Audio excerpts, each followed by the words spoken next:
All right, let's do this. Is the countdown running? I don't see it on my program. I just see Vince weekdays at 10. Get that up on program, please. I'd like to see what our show looks like. It's not. It's not. It's oh, now it is. Thanks, Justin.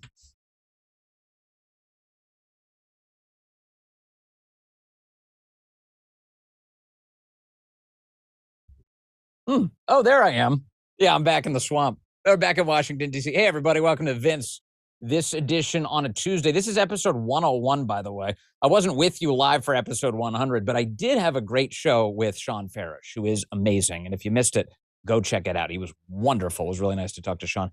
Coming up, I'm going to tell you a little bit behind the scenes, kind of what the journey has been like these last 2 weeks. I was off in Florida hanging out with, don't tell anybody, but a couple of Bonginos. I've got some updates for you there. We've got to talk about crime in Washington, D.C. The president of the United States is finally doing something about it because Democrats have just made it worse. So President Trump is here to make it better. And then also I've got big news about the replacement for the commissioner of the Bureau of Labor Statistics. This is a big deal, and I need your help with something. I'm going to ask you for it. It's all ahead on this edition of Vince. Also, Emily Jashinsky is going to stop by. She's wonderful. Love Emily. Love you. Glad you're here. All right. Before we move ahead on the show, got to thank the great sponsors. Could the continued divide between Trump and the Federal Reserve put us behind the curve? Can the Fed take the right decision at the right time? Or are we going to be looking at a potential economic slowdown? And what could this mean for your savings? Consider diversifying with gold. Through Birch Gold Group, for decades, gold has been viewed as a safe haven in times of economic stagnation, global uncertainty, and high inflation. And Birch Gold makes it so incredibly easy for you to diversify some of your savings into gold. Now, if you have an IRA or an old 401k, you can convert that into a tax-sheltered IRA in physical gold, or just buy some gold to keep in your safe. First, get educated. Birch Gold is going to send you a free info kit on gold. Just text my name, Vince, to the number 989898. Again, text Vince to 989898. Consider diversifying a portion of your savings into gold. That way, if the Fed can't stay ahead of the curve for the country, at least you can stay ahead for yourself. Data and message rates apply.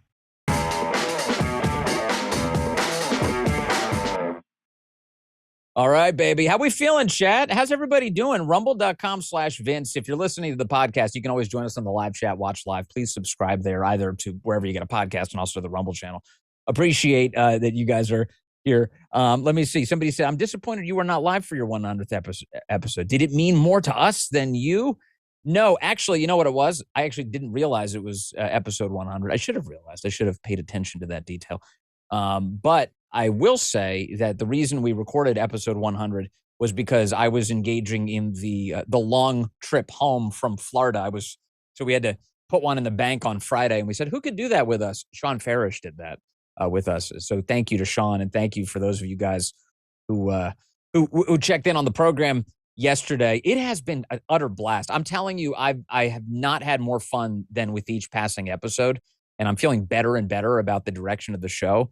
And the audience that this program has just been, I say it all the time, the best damn audience in media. I really mean it. You know, early on when we were setting this thing up, when Dan Bongino said, hey, Vince, would you fill in here and do this program for me?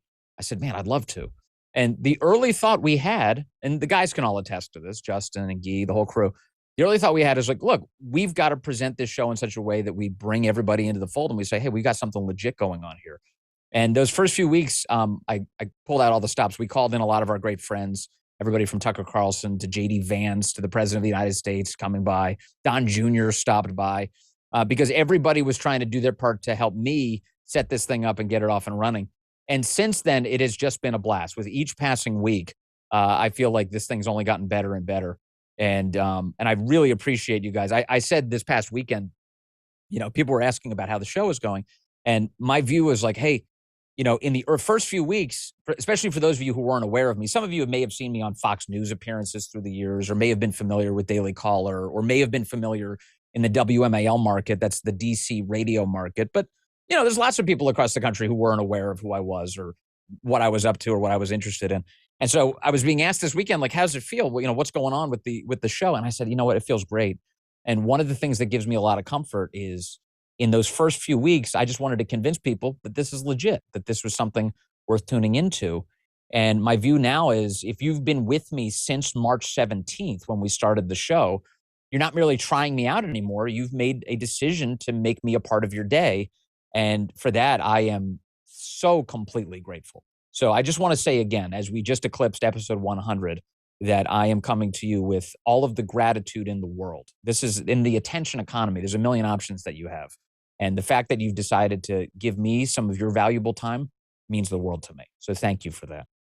The trip down to Florida, 5 weeks basically on the road in our great country. The first week I just took off. We took off as a family and we were able to spend some time together. Thank you for your patience with me during that phase. And then last week we spent the whole week doing the show out of the Silverlock studio down there in Florida, in South Florida. And that's the studio that Dan Bongino built and only got to spend a couple of days in before he was whisked off to become the deputy director of the FBI. So he got a couple of reps in there, but then turned over the keys to me and said, hey, use this thing. For the most part, it's been Haley Karania in the Nightly Scroll. She's been using the studio and doing it so well each night. In fact, the shot, if you were watching on Rumble, the shot we started with today has Haley's set all up. The only thing that was different is we don't have the purple lighting up right now or whatever the color is. It's more feminine for when she's on the program. She's doing a great show. But I got to hang out with the guys. And here's another behind-the-scenes element for you. When I first got to the show, that was really my first time encountering the whole staff that works here with Dan and on these great programs. And we were able to kind of feel each other out. I got to meet Guy. I got to meet Justin. Producer Andy has joined the program.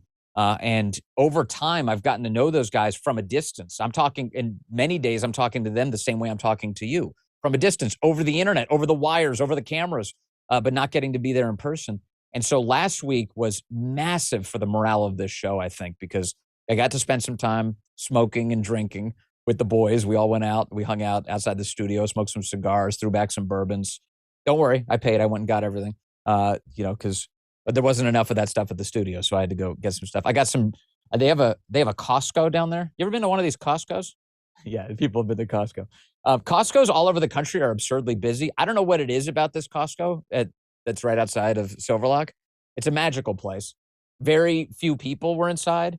It's like nice and clean, and it was wonderful. And I went around. I bought the cigars, I bought the bourbon, and then I bought a bunch of those rocker lawn chairs. Because we didn't have lawn chairs to sit out and smoke with. So I bought some rockers. Isaac, you should have been there, man. It would have been great. And Isaac's in studio here with me in DC. We soldier along here in DC together, and we got the chairs out. We smoked. It was great. It was a wonderful time. Guy, I'm gonna give this a detail up. I don't think you actually care at all. But Guy has never smoked a cigar before, and Guy was like, "I'll try one." And so we corrupted Guy, and we cut a cigar for him. And at one point, he turned to me and he goes, "How hard are you?"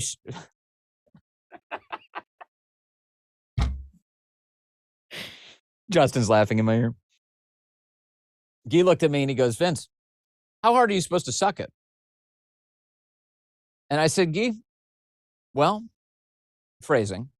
And I said, but if you're having difficulty, you gotta trim that cigar a little bit more. It shouldn't be that difficult to smoke the cigar. So it was a wonderful time. A wonderful time was had by all. We had a great time getting everybody together. And I feel like the show is going to be a massive beneficiary of all the time we had. So the week wore along, and then we got to Thursday. Thursday was great for a number of reasons. That's the day that Dan Bongino arrived in town, and the reason that one of the reasons I think that happened is because we were celebrating Justin. Justin just graduated. Producer Justin just graduated from college, and Justin's been splitting his time between college and working on the shows. So we've been very grateful to have all of Justin's support through the years, of course. And now we get him full time. That's great news. So on Thursday, we celebrated Justin. We all went out to a nice restaurant together, and Paula Bongino organized, and Dan was there to accompany and support Justin. And we just had a great time with the whole crew together, sitting at the table. And that was my opportunity. That was the first time I've seen Dan since he left. And it was really nice I'll give you some sense of Dan in a second because I'm sure people are wondering how Dan is doing, and I was too. So I'll give you an update on that. But we celebrated Justin that night, and then going into the weekend, we also celebrated Paula. On Saturday, we had a big birthday bash for Paula. Is her I guess you're not usually supposed to say this, but I think everybody was there knew it was her 50th birthday, right? For women, you typically just don't say ages. Like, oh, it's just her birthday. But it was her 50th birthday, or as Dan put it, the 25th anniversary of her turning 25. And it was a great party. You know, Dan is a very emotional guy, so there were moments throughout the night he was very emotional and loving about just how much he appreciates Paula and how nice it was to have this event together. And it was great. You know, Jasmine, who works with us, Jasmine's very good at organizing these events. She's amazing at it. And she put together a world-class event for Paula, complete with there was some dancing and some music and a little bit of pyrotechnic work at one point. Everybody was amazed by all of it. Lots of food and drink and merriment. And it was a great crew of people. And the party went again really, really well. There were I don't even nobody told me, hey Vince, this is off the record, but you know there were a number of guests who you would know who were there to celebrate Paula, and it was also well and good. But let me get to Dan while I can on this subject. Dan Bongino, of course, is like totally locked in as the deputy director of the FBI, and one of the things I realized I've had very, very few. I mean this. I've had very few interactions with Dan while he's been in this role, mostly because I just don't want to bother him. I want him to be able to do his job and to focus on that. But I can tell you in the few conversations I've had with him over this time period, what I've detected is that he's become more and more enthusiastic about the job he's doing. And in fact, over the weekend, and Justin and Guy and all the guys will be able to vouch for this, over the weekend, Dan was the most spirited, happy, enthusiastic, and just like totally locked in that I'm aware of during his entire tenure at the FBI. He is all in. Justin just said for sure. For sure.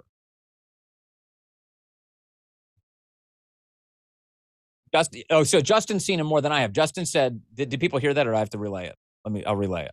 So Justin said he's seen him like 2 or 3 times before that. And this was the maximum spirit he's seen yet from Dan on what's going on at the FBI. And look, the takeaway that I had, Dan didn't disclose anything that you can't disclose to the public at all. He was just giving us the top line items. They're locked in. They're locked in on accountability. They're fully focused on bringing justice. They're fully focused on chasing down every bad guy they can get their hands on. And that this declassification stuff, all the documents that they're finding and declassifying are his obsession. They are all in. And I'm just totally encouraged by it. I never really had any doubt, just to be clear about it. But I want to bring you an update that he is doing really, really well. And in case you were wondering if he's being stymied at all, if there's anybody trying to hold him back, if they're even coming close to succeeding, it's not working. The guy is barreling ahead like the Kool-Aid man, just blasting through every wall. He's doing it, and he's staying in that job for a reason. So I think we have a lot of really good stuff to look forward to. And I wanted to give you that update that he's legit. One other piece here, because I figured, why not bring back a deliverable for you? We got the couple of us got the Dan Bongino challenge coin. Let me bring that up for you. This is Dan. Here we go. I'll bring that up. That's Dan's challenge coin. With these coins, those of you in the military will know this, but if you have these challenge coins, these are not something that are paid for by taxpayers. These are beautiful little things. They're paid for by the guy. So general officers and colonels and commanders and everybody else. These guys, you got to pay for your own coins. The same is true for Dan at the FBI. He's got to pay for these bad boys. So they get these things, and then they hand them out. And it's an honor to receive a challenge coin. This one says the Federal Bureau of Investigation, Department of Justice, right on the back of it. But very cool. So I wanted to share that with you. What a nice little treasure to walk away from that event with. So Dan's doing a good job. Let me see. Aunt Tasha, or is that Aunt Asha, just offered me $25. It's yours, Aunt. Thank you very much. See, we worked that out in no time. $25. I sold that thing. Look at that, boys. I made $25 in no time this morning. That was wonderful. Okay, the guys will get in touch with you. Oh, Squirrel 180's at 100. Wait a second. Squirrel 180's at 100. I'm sorry, Aunt Asha. I don't know. I didn't fully commit to that. All right, we're 100. That's good. We'll do 100. Do I hear 200? Do I have a 200 on the coin? Can you imagine if I sold it right here on the spot? Dan finds out. He's like, dude, you auctioned off the challenge coin right after I gave it to you? Yeah. 500 says bad old kitty. We're up to 500. Yeah. And again, happy birthday to Paula. Just a fantastic thing. One last thing. Oh, and then somebody offers 1,000. It's a chat, so you can literally enter any number you want. You don't have to really restrain the budget. You can just make this up. Peter Philippe is at 2,000. One other piece here that was great. So all week long, I was staying at a hotel that was right on the beach down there, which was really nice to stay at. The downside of staying at a beach hotel when you're working is like you get to spend very little time at the beach. Like I would wake up in the morning, I'd look out the window, go, oh, there's the beach. And then I would leave. I would go to work. We'd be working on the podcast, working on the radio show. I'd get home and I don't have time for bar drinks or anything. I don't want to slow myself down. I'm back to work. And then I'm in bed, But as the week wore on, towards the end of the week, I did get a chance to kind of get around the hotel a little bit. I had my family there. They finally showed up. And as we were in the hotel, I kept running into the whole Bongino family. So the extended Bongino family, and I say extended, this is Bongino's immediate family, his brothers and his father were there and others. And I kept running into all the Bonginos. I'm telling you, if you have an impression in your head of what it's like to encounter a totally enthusiastic, wonderful, loving Italian-American family, it's the Bonginos. Everywhere, fellas, and again, you can vouch for this. I'm running around the hotel. I keep running into Bonginos, and every time I do, Vinny, hey, Vince, it's Vince. They're coming up to me. Everyone's really nice. They're all just like, the brothers are just wonderful. I'm seeing them out on the beach. They were boogie boarding out there. We were at the end of the week, we went to the hotel pool. I think it was actually Saturday. We get to the hotel pool Saturday morning. All the Bonginos are there. Everybody's just the best. Love seeing his brothers. His father is awesome. I was doing work. I was banging out a bunch of work for one of the shows, either Thursday or Friday morning. I was up early in the morning. I'm drinking a cup of coffee, sitting in a hotel hallway. I don't want to bother the family at all. And Dan's dad comes walking down the hallway. I didn't even realize it was him. And he sees me. He goes, hey, Vince. I go, hey, oh, my goodness. Good to see you this morning. And he's like, how you doing? And we end up talking for a while. And he starts giving me all these tips on where to get free coffee. Because he's like running down to the hotel lobby to get coffee. I was like, I didn't know they had coffee. He's like, yeah, they got a coffee station. It's from 6 to 7. You just got to get there. It's a 1-hour coffee station. It's free. You can get there. Remember, tomorrow, he's giving me all this advice on free coffee. He's the best. Anyway, the point is, if you're wondering where Dan came from, the whole family is just phenomenal. They're just really, really great. And they've been dialed into the show too. They're like, Vince, you're doing a great job. You're doing a great job. I was like, I love you people. I love you Bonginos. Any more Bonginos in my life? So anyway, good news. Now, Chef Mike is dissatisfied with me relaying all the news of the weekend. I'm sorry, Chef Mike. I can't help it. He said, is there news today or what? All right, fine. You want some news? We'll get to some news. Right after a word from our sponsor. Here's another obscene profit time on the events. Hey, real quick, Blackout Coffee charges me up every single day. Blackout Coffee is awesome. They're proudly the official coffee of all of us here at Silverlock. There's a reason for that. This is bold, unapologetic, America First coffee, roasted fresh right here in the United States. It's not grocery store junk. Blackout Coffee delivers rich, high-quality roasts that actually taste like freedom. And now you can set it and forget it with auto refill and recurring delivery. That means no more running out, no more watered-down backups, just your favorite roast delivered fresh on your schedule. Pick your favorite roast, how often you want it delivered, and not only do you get a discount, but you also get double the rewards and free shipping to your doorstep. Blackout Coffee is phenomenal. Just absolutely phenomenal. It's a great cup of coffee. That, first and foremost, I love that. And then I love that they're super patriotic. They love our country. And you should do business with them because they really care about the country. And these are the kinds of businesses that we should be supporting. Here's what to do. Go to blackoutcoffee.com/Vince. Use the code Vince. That's VINCE. And you're going to get 20% off of your first order. Whether you're into bold, dark roasts, flavored coffee, or even instant, Blackout's got your back. Real coffee, No compromise. Blackoutcoffee.com/Vince. Get yours now. Blackout Coffee. Thank you to Blackout Coffee. Yeah, babe. No, yeah. You can, when I'm cruising for free hotel coffee with Mr. Bongino, trying to figure out where we're going to get that. I'm a coffee guy. We're all about it. And Blackout's amazing. So thank you, Blackout, for supporting the show. All right. Yes, we do have news today. Settle down, son. Okay, we do have news. The President of the United States has done some amazing things. He has decided to use his presidential powers to take over the D.C. Police Department. Now, before we even show this, I want to emphasize something really important. Everything about what the president is doing is not only entirely legal, it's entirely constitutional. The federal district is supposed to be just that, a federal district. It's not controlled by any one state. That's by design from the founders. But DC crime has been out of control. And the big event in the past 2 weeks that really set the president off and reminded the rest of us of just how bad the DC crime situation was when Big Balls was attacked now 2 weekends ago in our nation's capital. Ed Korestein. You know his name. What is it, Justin? I snap it. It doesn't play. Your drop died. How'd the drop die? It wasn't Justin's fault. It was the antiquated hardware that Justin is using. It's not living up to Justin's high standards. Okay, anyway, Big Balls got beat up in Washington, D.C. defending his lady this past weekend. And boy, what? Isaac's nodding. It was stupid. You should not have attacked Big Balls. They say, they often tell women to defend themselves, go for the balls. This is the one time you don't want to go for the balls. Not Big Balls. No, if you go for Big Balls, man, you're getting the horns. And that's what's happening right now in Washington, D.C.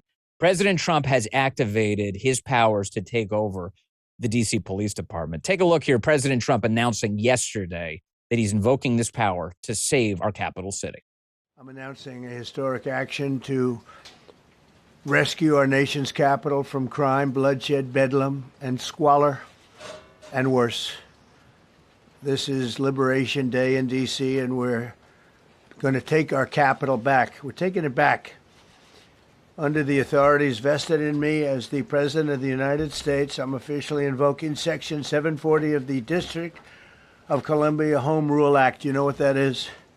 Yeah. And placing the D.C. Metropolitan Police Department under direct federal control, and you'll be meeting the people that will be directly involved with that. Very good people, but they're tough, and they know what's happening, and they've done it before. In addition, I'm deploying the National Guard to help reestablish law, order, and public safety in Washington, D.C., and they're going to be allowed to do their job properly. Oh, yes. Oh, yes. Now, here's the thing. The President of the United States is in a unique position here because of what he just cited, the Home Rule Act of 1973. The short story is, for all of our nation's history, Congress was tasked by the Constitution with running the nation's capital, Washington, D.C. But in 1973, Congress abdicated its responsibility. Typical members of Congress, they didn't want to do the work. So they turned over responsibility for the city to a city council and a mayor, and they said, here, you run this thing. We're not interested. It hasn't helped the city because, yeah, they ran it into the ground. The city has not benefited at all from this structure. It's been a disaster.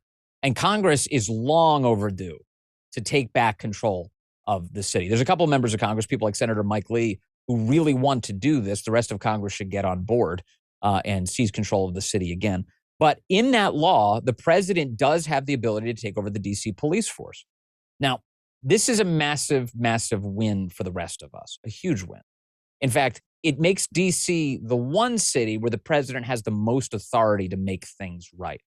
And if you're a good American resident of a place like Los Angeles or Chicago or San Francisco or any number of these poorly run liberal cities, you should want what the president just did. You should wish that you could have this option available to you. Now, even the D.C. mayor, Muriel Bowser, was admitting yesterday, yes, Trump does have the power to do this. Take a look. Cut to. We know, however, as most have heard from the president's press conference, that he has prerogatives in D.C. unlike anywhere else in the country, including his authority given by our home rule charter to require the mayor, to require me to supply services of the Metropolitan Police Department. And he also has control and the ability to deploy the National Guard. Okay, so remember that. I just want you to keep that in mind, because what you're getting already in the media is a lot of this. Oh, he's a tyrant. He's authoritarian. He's doing something that's completely illegal. How dare he? You just heard from the D.C. mayor. She's no fan of Trump. She's a Democrat, straight up saying, oh, I hate to admit it, but yes, he does have the power to do this. So when the crazy leftists in your life are acting like Trump is doing something crazy and tyrannical, actually what he's doing is legal and sensible. And the people of D.C. are genuinely grateful for it. In fact, take a look at cut 4. There's a couple of D.C. residents yesterday saying, really? He's taking over? Thank God. I'm just ecstatic. I've been saying that a long time ago. The federal government should take over the D.C. Police Department. Leroy Thorpe is a native Washingtonian who founded the volunteer group Citizen Organized Patrol Efforts, also known as the Red Hats. They walk the streets of Chinatown doing violence prevention work. With the mayor being in power so long, I think she's kind of used to how things are going, and I think Donald Trump really wants to clean it up, and I'm all for it. He's all for it. They're all for it. People in D.C., you ask people who've actually been affected by this crime, they're like, man, this is great news. Finally, something is happening here. In fact, it wasn't just yesterday. So this has already been taking place over the course of the last week. The president's been ramping up the presence of federal officers in the nation's capital, already enforcing the law. Take a look at this video from over the weekend. This is a social media video, cut 3 of a bunch of federal officers jumping out of unmarked cars and making arrests in Southeast D.C. You want to talk about dangerous? Yeah, that's Southeast D.C. Take a look. Oh my God, what the fuck? Oh, they really hopping out. Oh, that shit real. They really coming to your trenches and jumping out and bagging your ass, bro. They ain't all type of shit, boy. What the fuck? They're really coming into the trenches, jumping out and bagging your ass. Well, it's happening. You can tell by the guy's surprise that he wasn't seeing that all the time. Now it's happening, and it's happening all over the city, which is great news. In fact, last night, in response to all of this, the left was staging pro-crime protests in Washington D.C. in downtown D.C. Take a look at cut 5 here. The pro-crime protests taking to the streets as people are angry that President Trump is trying to make things better. Look at this. Cut 5, boys. It's there. I know it is.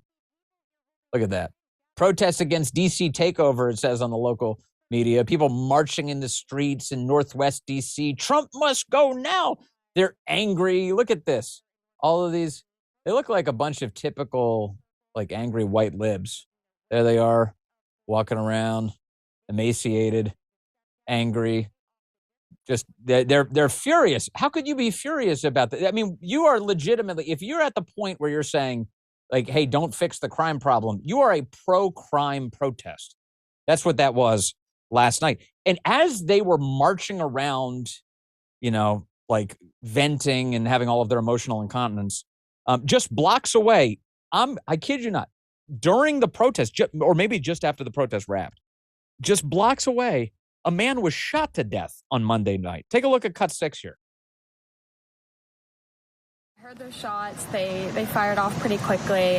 My cat was sitting in the window and immediately bolted to the back of the house. I thought it was fireworks at first, but I got kind of scared when I heard them. With this happening, it really is just kind of a shame that this would happen on the eve of that news. What a lib. I mean, what a lib. How much into a cult do you need to be to react in that way? It's a real shame. Not that somebody was shot to death. The thing that was a shame was that the shooting took place on the same day that President Trump took control of the police department to try and fix the crime problem. Shoot, it's a real shame that you're justifying President Trump's takeover of the police department. That's the worst part of this. No, I think the worst part is the guy dying outside of your house. Have some perspective, lady. Holy cow. So that was happening last night in D.C., where the crime problem is pretty pronounced, as you know. Now, also last night on ABC World News Tonight, they were instantly misleading their audience about the specifics here. Take a look as David Muir and whoever else he's talking to are trying to tell the audience that actually things are great in D.C. I don't know why Trump is doing this. Cut 7. Here they are. President Trump declaring a public safety emergency in D.C., painting an apocalyptic picture, adamant crime is spiraling out of control. But his depiction stands in stark contrast to the official figures, which show crime in the capital is actually in decline. Violent crime recently hitting a 30-year low, down 26% since last year. Oh my goodness. Burglary down 19%, murder down 12%. Okay, let me point something out immediately. This crime data claim that you're hearing in the press is horse crap. It is complete and utter horse crap. And the reason for that is because the media already know that DC's crime statistics are rigged. In fact, take a look at this piece. This is from NBC4 Washington, a local news publication, publishing on July 18th of 2025. So that's under a month ago, just a few short weeks ago, 3 weeks ago. NBC runs this piece. DC police commander suspended, accused of changing crime statistics. Accused of changing crime statistics. I'm sorry, wouldn't this come up in your news report about how the crime statistics are improving? No, they've been entirely corrupted. A DC police commander is under investigation for allegedly making changes to crime statistics in his district. The Metropolitan Police Department confirmed Michael Pulliam was placed on paid administrative leave in mid-May. That happened just a week after Pulliam filed an equal employment opportunity complaint against an assistant chief, yada, yada, yada. But what they're saying is that this guy was involved in manipulating the data to make crime seem like it's not as bad. In fact, according to the DC Police Union, the manipulation of crime data in DC is so routine and so rampant inside of the DC Police Department that it's happening everywhere. Greg Pemberton is the head of the DC Police Union. They said, what we've heard through our members and through members of management that were willing to talk with the union is that this is a directive from the command staff and that they want to make sure that these classifications of these reports are adjusted over time to make sure that the overall crime stats stay down. And this is deliberately done. Here's the crazy thing. All it takes is if they reclassify any particular crime, like a violent crime, and just call it felony assault, then it's not included in the public data. Let me repeat something. If they reclassify a violent crime as merely felony assault, which sounds pretty bad to me. I don't know about you, but when you hear felony assault, you think, well, that's awful. That's violence. If they classify it as felony assault, it doesn't go into the public data. Okay, that is the craziest thing ever about tabulating crime data. How does that work exactly? So inside of the DC Police Department, you've had senior officials, according to the union, who have been downgrading even more violent events to, oh, it's just felony assault. And then it doesn't get included in the violent crime data. And meanwhile, regardless of the government's lies about this subject, remember the Biden era where they lied to you about the state of the economy over and over? Regardless of the government's lies about this, the people who live in DC, they know how bad things have gotten. And they don't need the government to tell them that things are actually better than they're experiencing. They know for a fact. The president is acting on this, and thank God. I've got more on this ahead. Emily Jashinsky is going to join us in just a moment. We'll get there. Before we do there, though, I have to tell you that more and more Americans are prioritizing in shape.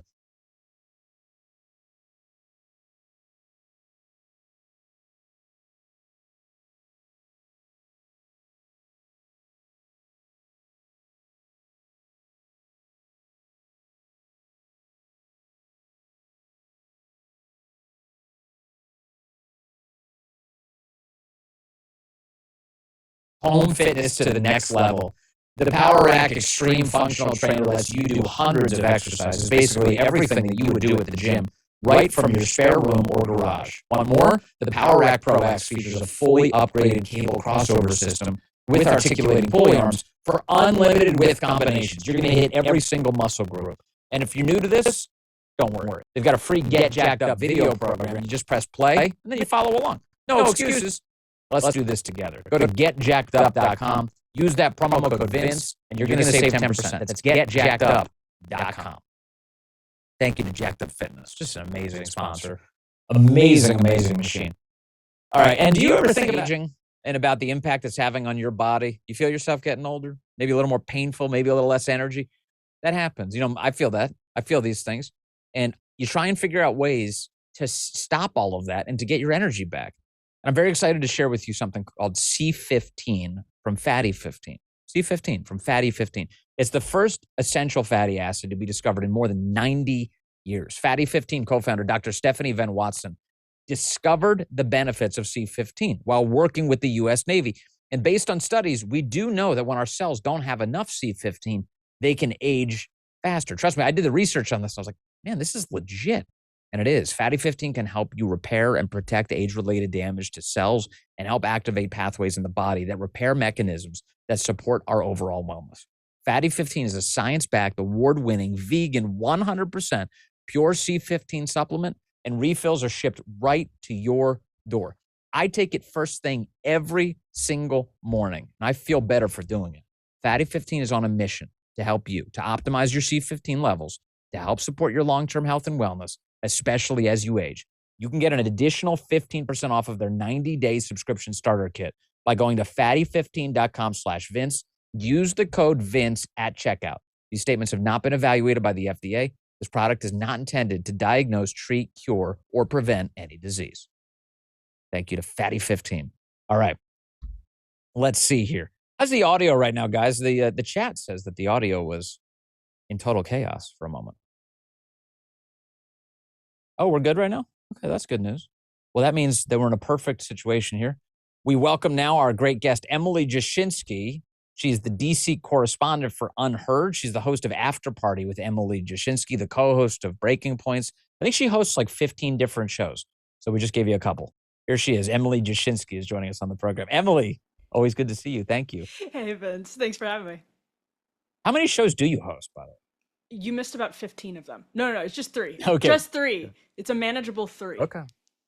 It's a manageable 3. Well, you got me beat. I'm only doing 2 these days, so I respect you for that. A slouch. Slouch. Okay.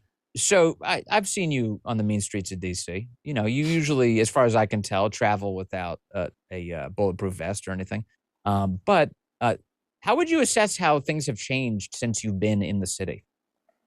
You know, I just wrote about this this morning, actually, in Unheard, because I was thinking back. I'm almost 14 years to the day since my parents dropped me off in Foggy Bottom for college. And, you know, I think COVID, you'll know this, Vince, very well, was just dystopian and apocalyptic. And it set such a low bar for so many people in the city that now Trump is doing his federal takeover. People are looking around and saying, well, hey, the city's great.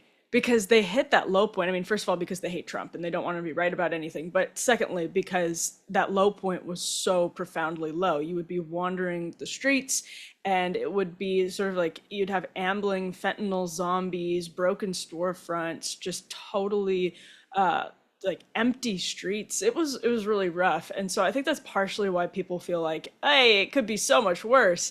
But again, like it doesn't make it good. And the other point that I just wanted to emphasize that Trump made yesterday that I found very poignant, he told this story about his father saying, son, if the restaurant, I'm paraphrasing, has a dirty window, don't go in because it means the kitchen is dirty. And in a sense, that's like tragically true about DC. DC should be the best city in the United States of America. We should not tolerate normal levels of poverty, grime, crime, violence in the nation's capital, where we want tourists to experience the best of the country. We want foreign leaders to experience the best of the country. And we want people who are working for the federal government to be safe and to live prosperous family lives in the nation's capital so that they can do the best jobs for the country possible.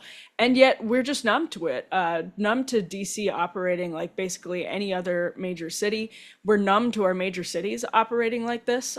These are cycles that have been going on for decades. Nobody has any genuine solution. It's like we've sort of given up on our inner cities. And I know there are lots of great nonprofits and such that do work, and churches that do work in those areas. But as a society, it's like a collective shrug. And I think what Trump said yesterday is basically like, not anymore, not anymore. I don't know if it's going to work. And, you know, it's never fun to see like the National Guard roaming the city, but this is DC and it should be better. And we should not tolerate the way that it looks right now.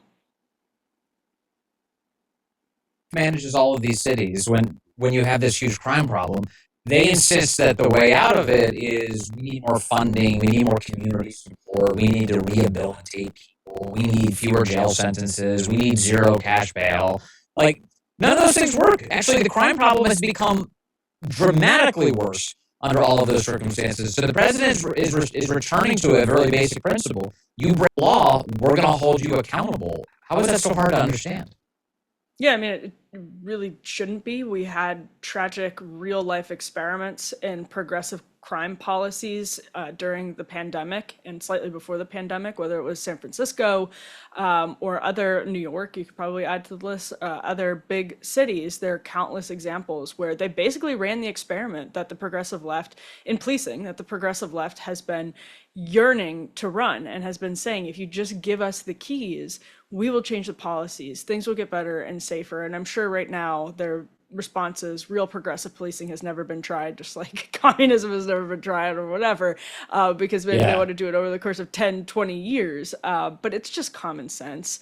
And so many, I mean, this is what gets lost in it. Here in DC, the truancy rates, I mean, thinking about things that have changed since I moved here, more than a decade ago, you see so many young kids out on the street during the day in masks, getting into trouble on the train, reeking of weed, like just in sad, sad conditions. And, like that is insane. Right now, as everyone's fixated on DC, the DC police chief said she'd seen an increase in juvenile crime. I mean, she said that just a couple of months ago. And if you live here, you know that it's true.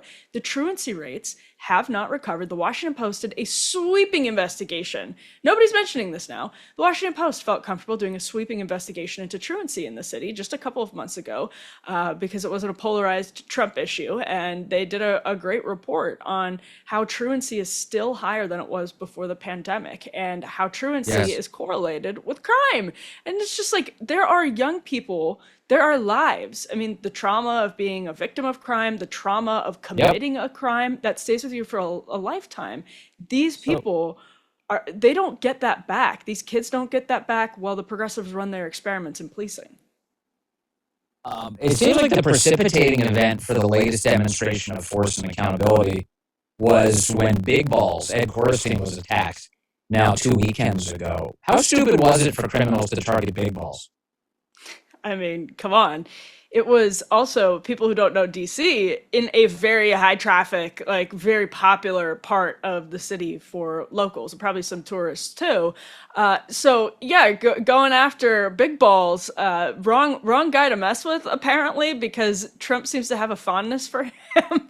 And the image, actually, in all seriousness, the image of what he looked like after this assault, I think it didn't even matter whether or not he was a Doge staffer. I mean, that was a harrowing image of a young man who was just like trying to live his life in the nation's capital. So yeah, that was absolutely brutal. And I agree with you. I think that is one of the things that was for Trump just end of the road. And interestingly, Vince, I was in the motorcade as the part of the press pool going to the golf club out in Virginia with Trump on Saturday. And we passed one of these tent encampments that as well as anyone, they've always been around Foggy Bottom, Georgetown area by the freeways. And as we passed it this weekend, I thought, I wonder if Trump is looking out the window. Well, sure enough, he posted pictures of those very encampments and all of the trash on the road on his way out of the city. He posted it the next day. And it's like, we're so numb to it because it's been this way for so long, but this is our capital. This is the center of power in the country. This is where foreign leaders come to assess how serious we are. This is our credibility is on the line in Washington. There shouldn't be trash on the freeways, on the major parts in and out of the city, let alone when tourists step out at Union Station and their first glimpse of Washington, D.C. is an open-air drug market. It's pathetic. It is pathetic. And the Washington Post reports that the homeless are already being told they need to pick up and move immediately. They had an account this morning that one man was approached and said, "You have until Wednesday to pick up and leave." And he said, "Where am I supposed to go?" And nobody has an answer, but just get out. That's the point. They're definitely on the move at the orders of the President of the United States. I want to ask you about the way the media is responding to this. I'm already seeing this morning that, for instance, even on places like Morning Joe, there's some begrudging acknowledgement that, yeah, DC is kind of crappy, and that regardless of what you think of the president, there's a crime problem that needs to be fixed. In fact, on ABC yesterday, I played ABC World News Tonight a short while ago. That was from a New York studio where they were mocking all of this. But inside of their DC studio, one of their hosts, Kyra Phillips, she said yesterday, fellas, if we could play cut 8, here's Kyra, all of the crime outside of her Northwest DC studio.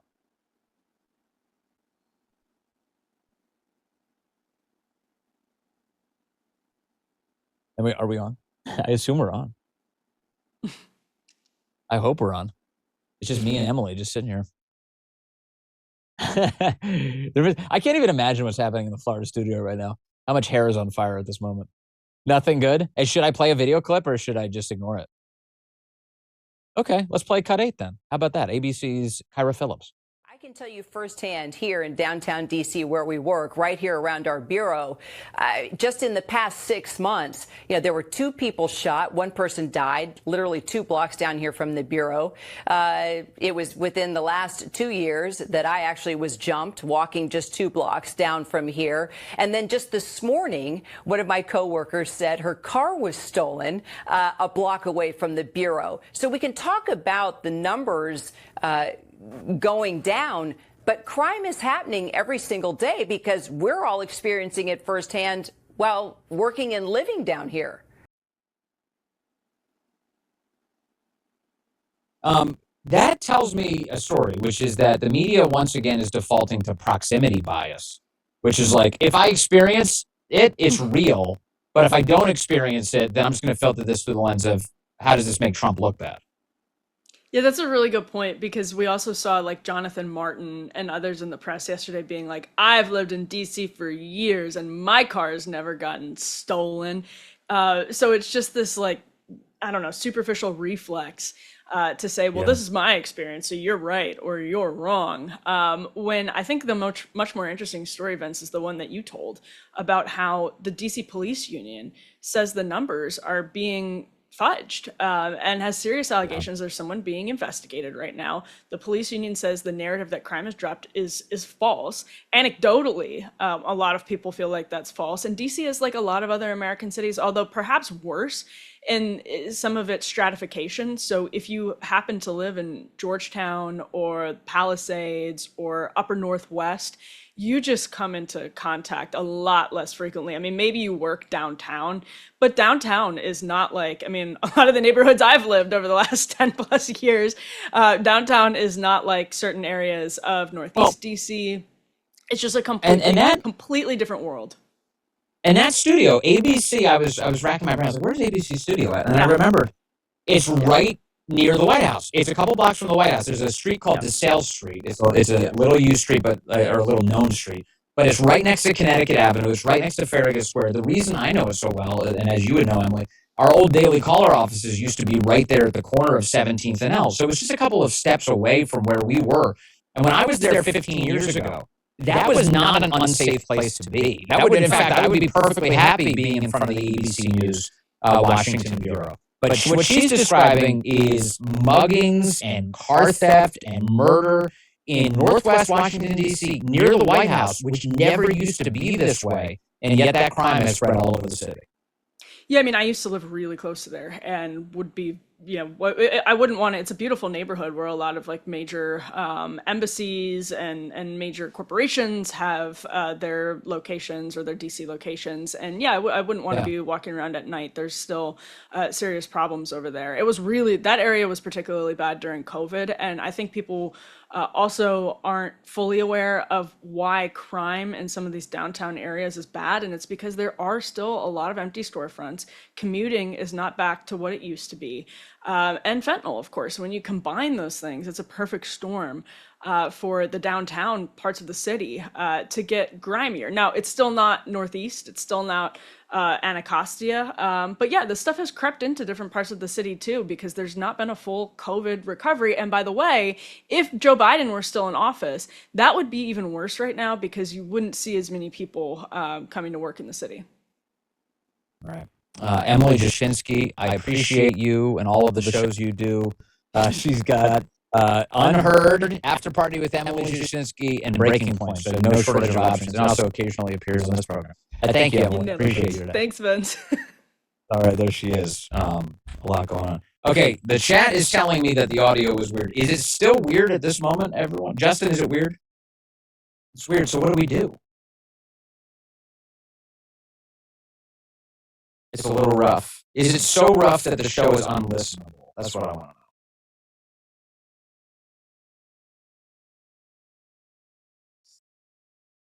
to know. Okay. So, all right. What I'm being told is that the audio is going to be nice and crispy for the podcast today because we have backups of it. Yeah. Sorry. Whatever the tech issue is, I know the guys are all digging into it to try and figure it out. Let me say this. And maybe we can revisit this tomorrow if the audio is so lousy that it's not a good idea here. But let me focus on this. We have some breaking news overnight from the President of the United States that he has picked a replacement to lead the Bureau of Labor Statistics. The Bureau of Labor Statistics. Now, this is important. Remember, he fired the woman who ran it not long ago.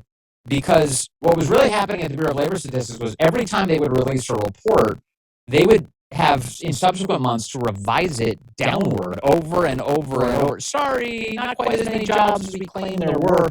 And the discrepancies were so large and the variance so big that it became really clear that the organization that was tasked with giving you an accurate picture of the labor market was not giving you an accurate picture at all. It wasn't usable.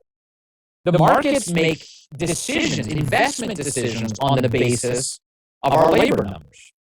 The Federal Reserve makes decisions about whether or not to elevate or cut the rates based on our labor market. Accuracy in labor statistics is of paramount importance to our economy. So getting that right, you've got to nail it. The woman who was leading that agency was failing over and over and over. And so if you're leading an agency like that and you're failing to give us an accurate picture, that's sort of your one job, Bureau of Labor Statistics, you've got to go. Now, the media have been framing this as, oh, Trump fired her because she didn't give him a glowing jobs report, and he was mad about that. He's a dictator. No, that's not it at all. Even in the social posts about the subject, he was upset about the failure to have the data be accurate, which is what all of us deserve. If the economy hangs in the balance, the data has to be accurate. So the president announced yesterday that he's appointing somebody who you and I know very well to run the Bureau of Labor Statistics. Fellas, if we could pull up the Truth Social post from the President of the United States. Here we are. He says, I am pleased to announce that I am nominating highly respected economist Dr. E.J. Antoni as the next commissioner of the Bureau of Labor Statistics. Our economy is booming, and EJ will ensure that the numbers released are honest and accurate. I know EJ Antoni will do an incredible job in this new role. Congratulations, EJ. Justin, can we put that image up on screen? This is the Truth Social post from the President of the United States. And in it, you can see a photo of the Resolute desk. There it is, of the President of the United States alongside our friend EJ Antoni. Now, EJ, to be clear, has been the longtime in-house economist for me, for the Vince Colonnese show and subsequently the Vince show on national radio. We've had EJ here on this Vince podcast as well. And I, on a very routine basis, turn to him for all of my economic questions. He is one of the foremost experts on the economy. He's really good. And he's very good. He has a unique talent, the ability to describe to the rest of us what's happening with the economy. EJ is the guy. He's the guy. And with each passing month, if you followed him on X, what you would see is that his predictions about what the economic data would show were always much more accurate than so many people who've been trying to make predictions, even on Wall Street. So EJ is well equipped to handle this kind of data and statistics. I should also stipulate, as I do every so often, EJ is also related to me. The guy's my first cousin. And it just so happens he's a world-class economist. So I'm related to a talented individual, no question. But EJ gets this job. I am over the moon about it. I think it's just the best thing for the country ever. EJ does not have to take this job. He could be an immense success working on for a Wall Street firm. He could take his ability to project economic numbers to any number of other gigs. But instead, he's accepted the invitation of the President of the United States to run the Bureau of Labor Statistics. So I think this is great. Here's what I'm asking of you, if you don't mind giving me some support here. This is a Senate-confirmed position, which means over the next few months, we have to await the slowness of the United States Senate to get EJ into this important job. And may they move with haste, because the Bureau of Labor Statistics could use him now to do this. What you're going to witness, and what you've already started to witness in the last 24 hours, there are a number of establishment and left-wing people who claim to be economists. By the way, the same people who've been screwing up the entire economy to begin with, who are attacking him, who are now opening fire on him. And so as this thing plugs along, anywhere you detect unfairness towards a guy who's really just loyal to the numbers, he is not, look, he's a conservative, no question. He likes the Trump administration, super pumped about how the president has been succeeding.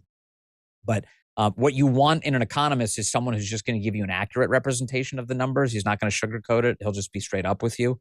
And this is the guy for the job. All I'm asking is that you join me in standing up for EJ throughout this process, because, just like every one of these picks for the President of the United States, the knives are out. But if we want to see the economy do well, and we want an accurate representation of what's actually going on, you want EJ Antoni in that role. And so I am so pumped to have him doing that. And I appreciate whatever help you can give him as we get him over the finish line and get him into the Bureau of Labor Statistics so we can get this whole operation fixed for the future of our country. It matters a great deal. And it's fabulous.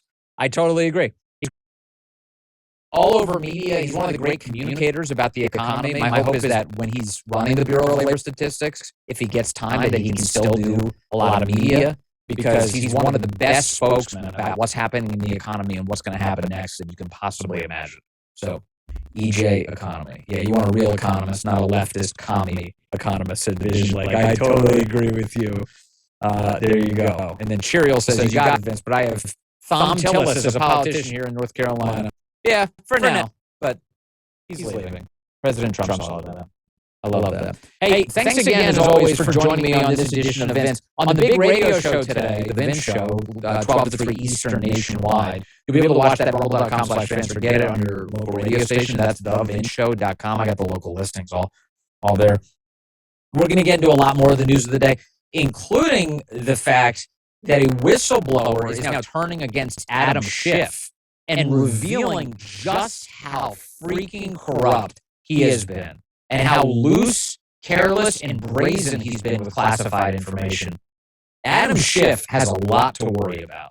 He's got some, Ed Martin is bearing down on Adam Schiff. I would not want to be in Adam Schiff's watermelon head right now. That guy's got problems. I'm going to cover it today on the Vince Show. We've got a lot to get to. I hope you join me for that. Also, we're back, of course, as always, with you tomorrow on another edition of Vince. Thanks for being here with me for episode 101, the best damn audience in media. We'll be back tomorrow. Coming up next on Rumble, Steven Crowder does his thing. That's ahead.